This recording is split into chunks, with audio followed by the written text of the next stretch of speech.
Yeah, it came through. So, All right, cool. Hey folks, Jason Hayes here, South Texas Softball. I'm here with Veto. So what's up, Veto? So it's Brandon Loredo, right? Yeah. But Brandon Veto Loredo. Brandon Veto Loredo. Yeah. Okay. So Brandon Veto here is a part of the Mata Strikers Mata 2K13. His daughter's name is Dulce, and we've been on and off with teams together for the last couple of years. Yeah. And brought Veto in here. We're gonna do a little special segment today. You know, I was sitting thinking about this about fathers, and I wouldn't say I'm the best softball dad, because if you watch my videos, you hear me. I say I'm leaning into it because this has always been my wife's thing. It's Keisha. It's always been Keisha's deal. Keisha's deal. Whatever you want, baby. If that's what you want to go to that team, that's it. She's always been the one on the phones, the group me. I'm in my first group me after what are we? 6 years? Yeah. 6 somewhere. And we've been playing since she was really 4 years old. So 7 years. Anyways, so when I thought about a softball dad today, I was like, I want to do an interview with a softball dad and then see who do I think is a good softball dad that encouraged me to be a better softball father. No. And I don't listen, and you don't hit them on all the points. I mean, you're not Superman, but you're there a lot. You're there, and then you're engaged into the game. You're always in a good mood. Everybody knows you. You're always vibrant, and you're young still. You're 30. I was just talking to Tony, and he's 54. He said he's on the better side of 54. But and I'm 40. I'm about to turn 46. So you're one of the younger fathers in this level of softball out there, and it's kind of an inspiration. And so how long has Dulce been playing? Man, she's been playing since 2020, the fall of 2020. So about we're going on 4 years. Well, we're hitting 4 years now. Just new to the game. So, but I mean, it's been a ride. I mean, we started off in Little League, and she first time playing Little League, and she loved it. And we started doing a little bit of lessons. They told me where to go, and shout out to Baseline.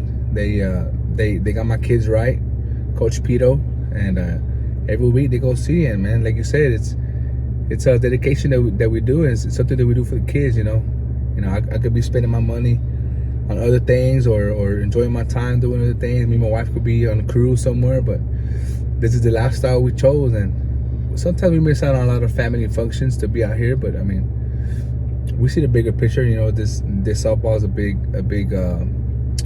I say not a distraction, but a good it could be good for them. They could go to college, get scholarships for this, and it's a good run. I mean, I got 2 girls that play, and my son plays too, and they every weekend. It's every weekend. 3 kids that play ball. Yeah, 3 kids. So would you say select ball? How has it brought your family? Two-part question. How has this brought your family unit, meaning just you, your wife, and your kids, closer? And then how has it affected your relationship with your daughters and son on a one-on-one basis? As a family, man, it brought us a lot closer. When I'm still young, they say, but back then, a couple years ago, before we started softball, I mean, I worked much harder, much longer hours, and I was hardly home. And the little free time I did have, we spend with the family or spend it out with the boys. Friday nights, we'll go out to the bar, have a few drinks. But now it's different. My friends, they always call me like, "What's up, coach?" But I'm not a coach, but I'm always at the field with my kids. It really made us bond a lot. And with my girls, it's always softball. And we always use softball as how you say it, like a go-to. Hey, what, softball. That's our starter. That's our, how you say it, our base communication. We go off of softball a lot. every time we talk about life or school or work or even family, you know, we use softball. Softball comes up there, you know, and it actually did. You know, now that you asked me that question about how did it affect my daughters, and I think about it, but you're right, and it did make us a lot closer, a lot much closer. You know, it's especially the sisters are growing. You know, they say when they get to the teenage years, they start getting distant, but hopefully that don't happen because we do talk a lot, especially about softball. It's a good thing. There is a respect level between my wife and my daughter that I'm not saying my daughter don't respect me, but there is a bond between them because of the amount of time those two spend together in a car every week.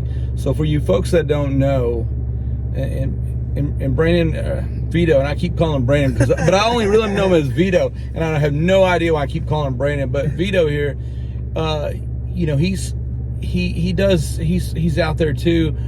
Him and Jessica both, I think, split the times up. But for the most part, I'm at home with Max because he's 2.5, and my wife's in this vehicle 4 to 5 days a week, driving 30 to 40,000 miles a year on this truck. We got a brand new one, and they're gone from 4 to 9:30, 10 o'clock at night, 4 nights a week, doing softball for. So some of your parents out there that your kids are doing sports and stuff like that, if you think you're doing a lot, we're going 7 days a week sometimes, just softball.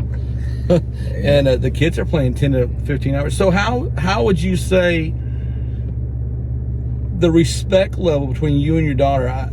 Would you say she respects you a whole lot more because you provide this path for her? And then what is your thoughts on, they say the girls that don't, a lot of girls out there that grow up without a dad. I tell, you know, I have a 14-year-old that has a boyfriend, and I tell her sometimes, hey, listen, don't get too serious with that boy because you have a dad that loves you. Remember that. You have a dad that loves you.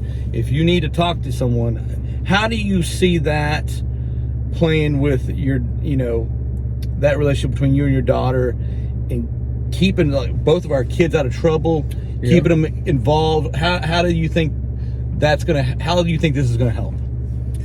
It's a big distraction. I mean, softball, like you said, it's 7 days out of the week, you know, and social media it's a big factor as well. But I mean, they don't have time for that, you know. With the new coaches that we have here, no phones, no social media, none of that. While we're in the fields, no video making. They're locked in. So her getting used to it in the field applies at home, you know. So back to the respect, man. Thankfully, right, my kids have had a lot of respect for us because, you know, we're on them all the time, and we preach respect and manners to our kids. But with the softball, so we never said yes sir or yes ma'am. Mm-hmm. My daughter came back about 6-7 months ago saying yes sir, yes ma'am. We're like, where did that come from? Oh, you know, just with the coaches, you know, that's something I picked up because that's how we speak to them. And it sounds nice hearing it when they tell it to you, but it sounds even nicer when they're saying it to other adults, you know. Like, you could take that, you know, that pride of, I taught her that. But really, you taught her some of it, but some of it she's getting it from softball too, from the coaches, you know. Shout out to the coaches, you know, because they put in a lot of time. They put in a lot of time on these girls, and they're making them think and holding them accountable, as Coach Noble says, holding them accountable. Yeah. You? Me? Like it? Does it make you grow? Did it make you and Emerson closer since you're part of the group me now?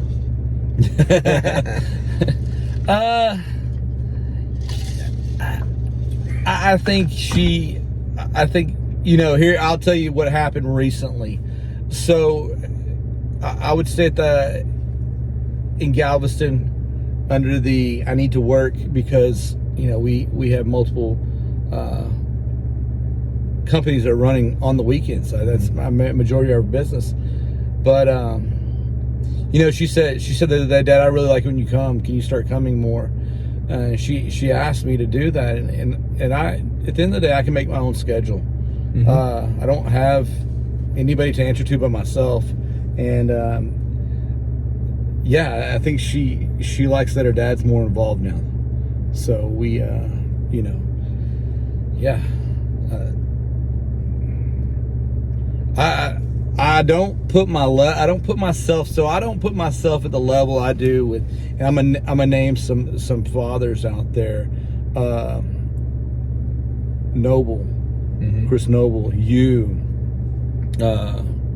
Armando's always been around. Some of these parents that are just always there, and they're always engaged in the game. I'm not always engaged in the game. I'm super ADHD. I am. He asked me earlier. He goes, "Here, sit down. I won't bite." You know, I'm like, dude, I gotta be walking around. Cause everybody was so locked in the game, and you were asking. I think I forgot who you were asking. I was asking. Like, oh, yeah. I was asking Jeff a question because he was playing this music, and I was like, "Man, is that my playlist?" And right. Like, Jeff, that's right. How old are you? He's like 45. I said, "There you go." Yeah. We grew up the same music, so you know, we have, and I've always been standoffish to most of the parents, but you, and who's the other? Other what? Dad. There's only you and someone else. They're on our team anymore. Who was on the other team? Oh, you were talking to. Why can't I think who it is? It's just you now. Yeah. Oh, Fred Tagle. So right, Fred. I really like Fred Tagle, and Pod's always been he's always been easy for me to talk to. But other than that, I've been pretty standoffish, just because I don't know anything about ball. I mean, I didn't play sports. I mean, I played basketball a little bit, but I didn't play football or baseball. But so I wanted to bring Veto here today and talk about this because, you know, when I thought of a softball dad that I can respect about the enthusiasm and him always being there, and then, you know, don't get me wrong, there's some other dads that are there more than he is, but his age and his level of commitment at his age was impressive. So, guys, the families that we have out here in softball are an awesome group of people. And it took me a long time to really understand that. I was talking to Ricky Lopez today, and I was telling Ricky, I was like, you know, I really want to interview these parents because they're awesome people. Anybody that puts that much dedication into their kids, they're a good group of people. And it keeps us out of trouble too as adults and keeps us focused. Yeah. And how do you think this has, how much, although we say we spend a bunch of money, can you see that maybe you've saved a bunch of money from, I mean, at a young age, you can spend a lot of extra money on some nonsense and it's kept you maybe level, grounded? Yeah, I mean softball, select softball, I guess you could say it's a bit expensive, but it does save you a lot of headaches and a lot of money doing other stuff, you know, like me, you know, I could have been out last night, you know, drinking and driving, or partying too late, be in an accident, you know, spending money on liquor or beer that we're not gonna waste, or no, I mean, that's the direction I'm going with, you know. I thought, you know, I could be just wasting time away. At least we're building something here. Yeah. You know, and you're bonding. I mean, we whenever we're here, we bond with our spouses, you know, with our kids, and you make friends outside of your normal life, you know, because you see the same people at work every day, and those are your friends. But you come to softball, you make new friends, and people outside your teams, you know, you make friends with. You know, it's a big community. It's nice. It's real. It's cool. I mean, I look forward to it. You know, this is our hobby too. You know, coming out here supporting our kids and making friends. You know, having a little bit of fun. You know, having a little bit of vitamin water here and there, but it's a fun experience. I recommend it. I really do. How do you see yourself? How do you see yourself? And then how do you see? Let's talk about this. Our new team, Strikers Mata. Man, there was a time that we didn't know you were going to be on the team. Yeah. And I felt I didn't want to say nothing because I was like, man, Vito's not going to be on our team. I felt bad. I thought you weren't going to be on the team, and I think you thought it. And I remember you like saying a goodbye or something like that, or something like that. And it was kind of emotional. I never experienced it. Tell me how that affected you. Man, it affected me in a way where like, well, there goes my friends, you know. I won't be able to see my friends anymore, you know, because, you know, and there goes my daughter's friends, you know. You know, man, it all grows, you know. Within time, you grow with the people, you know, like our core, right? We came from the old team, the Impact Gold. It was the Hayes, the Loredos, the Paz, the Nobles, and it was the Tangles, you know. Actually, we're speaking about this yesterday, is there's no other core group of people like us now that you could find, because whenever our team stopped playing in June, we still as a family or as friends, family friends, us 6-5 core were like, man, let's go play a few tournaments. And one of the tournaments were in Dallas. We went out there. Oh, McCracken, yeah. Hey, McCracken. Hey, man, he did the itinerary. He did where we're gonna go eat, where we're gonna go visit. Man, he did an awesome Put job. a whole team together. Was you and him? And him, Chris, Paz, you know, I mean, it just took the core, you know, man, like I said, you can't find people like that, man. You know, and we went out there to play. They played good, and we went to Six Flags. We had a good time. We had a badass dinner. Yeah. You know? And then Joe T. Garcia's. Yeah, that was Jeff. Yeah, he headed. Jeff. Listen, we got basically a travel agent on the team. I mean, we're so fortunate. And then you hear him speak his motivation. He's like a part-time motivational speaker too. Yeah, we're very, very fortunate. And, so whenever I heard that whenever, you know, it was in the talks where certain people were gonna make the team, like, you know, maybe us were like, were we gonna commit, were we not gonna commit, you know, I mean, are we gonna make the team? Because nobody's spot was hurting, you know, and everybody was nervous, you know. So it was just like, man, what happens if we don't make the team? This core, man, it's a good core, and to miss out on that, you know, but we're thankful that we're all here. So what we're talking about, folks, is, so Mata has a tryout, and if you imagine your kids are 11 years old and you've been traveling with families, and the girls are just really good friends and they all play really well together, and then we all have an opportunity to go on to a team that's another level, to be a coach with another coach that's another level, which is Coach Mata and his daughter Maddie. And so we all tried out. It wasn't, he just didn't give these spaces because we knew each other. He had a tryout, so we were all waiting to see that list drop of who's going to make the team. And it was a nervous, you know, for Veto and my wife, and for me at that stage, I was like, we'll be all right. Yeah. But I feel, and listen, and I didn't realize it till Veto wasn't on the list at that moment, and I don't know how the list came out, but he didn't get a phone call or something like that, and it didn't hit me till that time. And I was like, man, this is a big deal. And I felt bad. I was like, and I didn't even say anything in text. I didn't like say, you know, way to go, or, you know, I just didn't know what to say. I didn't know how to say anything. I think, matter of fact, if I go back some text with Fred Tagle, I think I said, dude, I don't know how to reply. I don't even know what to say at this moment. I was speechless, because they're more, you, my wife, Fred, you guys, your heart and your emotions are more tied into the softball with the girls, than I was. I'm just that dad that's, you know, fun-loving, kind of everybody's friend because I'm another dad, but I'm just not at their level on the commitment and for softball. So it really hit me at that time. I was like, man, this is some heavy stuff. That's part of my fault, because, you know, whenever we got the text or the call, we waited like a day to respond, because we were still thinking about it, you know, like I said, we got 3 kids playing, you know, like, are we ready for this type of commitment? This is a big commitment, you know, like, this is a lot of time and focus, you know, and we just had to sit back and think about it. We were nervous when we got the phone call, and our colleagues, our friends, they were nervous. Wait, Vito, what are you doing? Pull the trigger.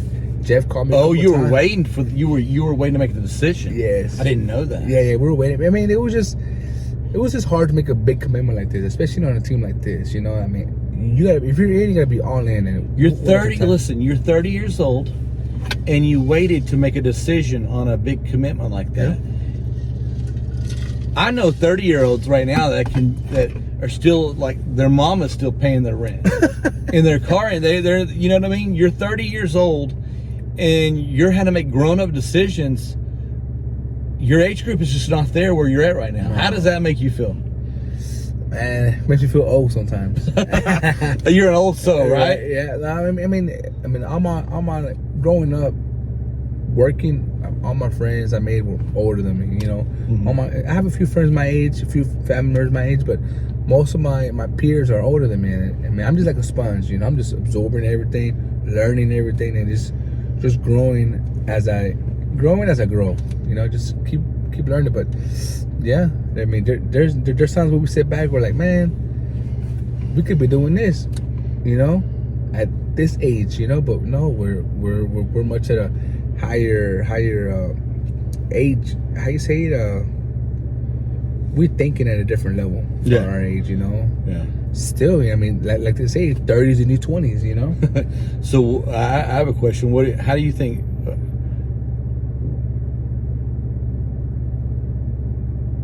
What would you tell?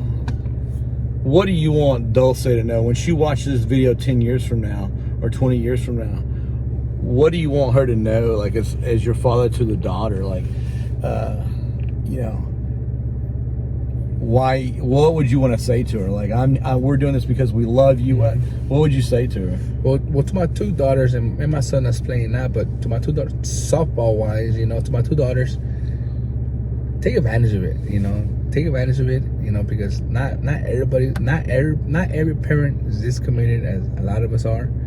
Not a lot of parents are there with them as well as a lot, you know, and be grateful, you know, thankful whenever we're out there, we're adults, and you're seeing this video and you're like, man, my parents really put their life aside to do what I like to do, you know.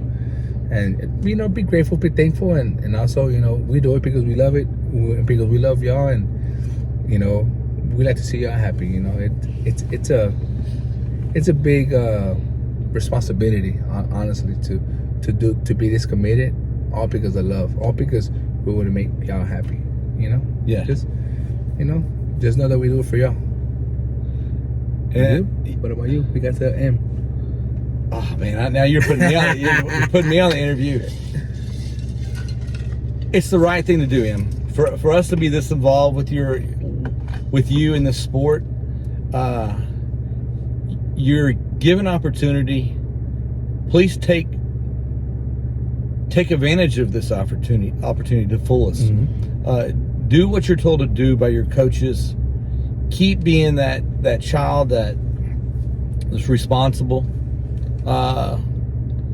Watch your mouth. You know,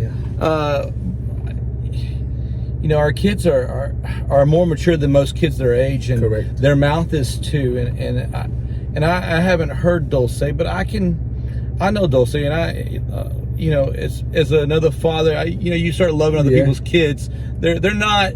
You're around them all the time, and you want to see them succeed. And the same thing with Dulce. You know, my wife and I want the best for Dulce, just like you guys want the best for Emerson. Exactly. I was watching your wife just a second ago, you know, coddled Max in his head. For you guys that know, Max has grown up at the softball field, so Max is kind of like their kid too. And then Noah's been around. You know, Noah's been around. He's for the longest, honestly, I thought his name was Little Veto, but I met Little Veto not too long ago. I know Little Veto now, but you know, yeah, no, Emerson, we love you, and we do this because we love you. We sacrifice a lot because we love you, and we want to give you the opportunity that we weren't given as a kid. Hey, my parents didn't do this stuff. No, my parents. My mom did a little bit of it. Well, and that's good. That's great. We didn't. My wife, her dad didn't, you know, believe that girls should be playing sports. I mean, that's what she says. Reggie, if you watch this, I'm just repeating what Keisha said. And my mom was, my mom's my mom, and we're not going to get into that. That's a whole nother show. But no, we love our kids. We do the best we can for our kids. You know, I have another daughter that we can't do the same level with her because she lives with her mom. And you know, that's just the way it is. Yeah. You know, it's another thing. You come out here in softball, and most of the groups, these girls that are at this level, their parents are still married and together. Correct. And they have siblings. They have a successful marriage, and they have other siblings too. Mm-hmm. And that says a lot right there. So these girls that are at this level have parents that are married, loving family, they're together. And the ones that are probably going to go to college that has a better chance, or the family group like us. You're right. I didn't think about that. A lot of these couples are still married, huh? They're still married and have been for a long time. And you got to think about, so if we took a poll of how many of those girls in college make it from this level to college, what's the percentage of them still having a mom and father that are married and together? You're right. I bet you it's pretty high. Yeah. Because it takes a commitment. It takes a huge commitment from a husband and a wife. It takes that team, that unit. Not that you can't be successful in softball if your parents are divorced or it's just a single mom or a single dad, because they're out here too. Mm-hmm. It's just harder. Shout out to them. It is hard. Shout out to It is hard. Yeah. Listen, I'm gonna tell you right now, this softball deal is not me. It's my wife.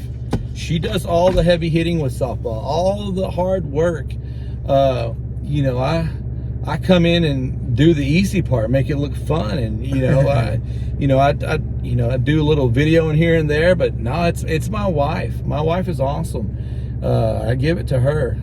But yeah, that's it. What else you got? If you're ever thinking about doing sports or competitive sports, do it. I mean, it's fun. It's something out of your comfort zone, but it's worth it. It's worth it. I mean, just the time you spend with your kids and your family. It's a big plus. A big plus. Embrace the camaraderie. What's the word? I can't say it. Embrace the parents and the friendship with the parents. The going out and buying the team colors. I still have to do some shopping. We switched colors. I still have to do some shopping. And I'm on this hat yesterday. I'm in a sling. I don't know what I'm gonna do about this orange hat. I think I'm gonna put a patch, a black patch with the strikers on it. And I think I'm not gonna change the orange. My wife keeps trying to press me to change from the orange hat, but we're gonna go out and get a bunch of red and black stuff. Be part of that team. I always was that parent that was dressed different from. I wasn't part of the group. I stood out. Like, I'm not gonna dress like that. I'm not doing that. But man, I encourage you, don't wait. 5 years later like me. Just jump in there. Be that, go out and hang out with the team. Don't be like me. And, we still do our own thing, Keisha and I and the kids, because we got a bunch of kids. We got Max. We got a little one. And it's a little harder. And then we're old, we just like being together. Sometimes with other people not around. Yeah. Yeah, that's all I got. Let's do it. Let's do it. Yes, sir. That's all I got, folks. Man, it's been a good conversation with Veto. Oh, thank you for having me, and make sure you go follow and like his page. Yeah, South Texas softball. Texas softball. Yeah, guys, we're trying to launch this South Texas softball. This is all about the core family unit. Girls it's really about the girls playing softball. That's really what it's about. But it's also about the parents. Yep. It's also about the single mom, the single dad, the mom and father they're there, and the kids, the brothers and sisters that support their sister that are playing softball. It's a big deal. Give kudos to the kids that come out here and they're not playing softball, but they're here every weekend with their mom and dad to support their sibling. That, I give you guys a big round of applause. There's some awesome kids out there. Yep. That's it, folks. We thought this was gonna be a 5 or 10 minute deal. We're at 30 minutes here. I really don't think we have to cut and edit very much of this video. No, it's a good video. It's good. I really feel good about this video, and man, I'm glad you're the first. Yes, sir. No, thank you. All right, y'all have a good day, and we'll see y'all at the softball field. This is Jason Hayes, and this is Veto Loredo. We'll say hi to us if you see us out there. We'd love to meet you. And if you ever any questions about softball, ask him. Oh, no. Ask Jeff McCracken out there, Chris Noble. Leave Mata, the coach, alone. Leave the coaches alone, because the coaches are out there coaching your kids, okay? Yep. But if you have some question about softball, well, Chris Noble's a coach, but Jeff McCracken's out there.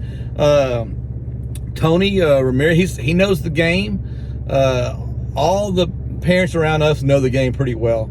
We'll help you out if you need any support any way. You're going through anything. Let us know. We're around. Yes, We're all about softball. So, guys, thank y'all. Y'all have a good day. We love you. Take care. Bye.